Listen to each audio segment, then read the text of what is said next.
የሃይማኖት ጉዳይ ሲነሳ፣ የብሔር ጉዳይ ሲነሳ ነገር የሚያጫጩሁ እንዳሉ እናውቃለን። በኢትዮጵያ ታሪክ ለመጀመሪያ ጊዜ የመንግስት ተቋማት ፊልም ስራዎቻቸውን ለማሳየት የሞከሩት አሁን ነው።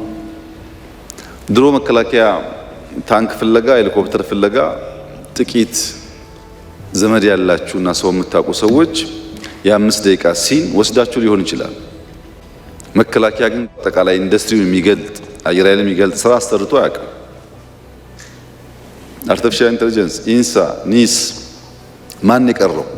ሰርታችኋል እኮ እናንተ ናችሁ። እነዛ ቴክኖሎጂዎች እንዲወጡ ሰው እንዲያያቸው የሚያደርግ ስራ ግሪን ሌጋሲ ላይ በሁሉም ስራዎቻችን ፊልም ለመጠቀም ሙከራ ይደረጋል። በቂ ነው ወይ? አይደለም። እና በእኛ በኩል እንደዚህ አይነት ሙከራዎች ነበሩ። በምንሰራቸው ስራዎች፣ በምንጽፋቸው ጽሁፎች፣ በስልጠናዎቻችን በተቻለ መጠን አርቱን ማሳደግ የሚችል ስራ ለመስራት ሙከራዎች ነበሩ። በእናንተ በኩል እናንተ ፈትሹት። የሃይማኖት ጉዳይ ሲነሳ፣ የብሔር ጉዳይ ሲነሳ ነገር የሚያጫጩሁ እንዳሉ እናውቃለን። ስለማናውቅ አይደለም። ድሮ እንደሚደረገው መዝጋት ስለማንችልም አይደለም። ግን አርት ነው።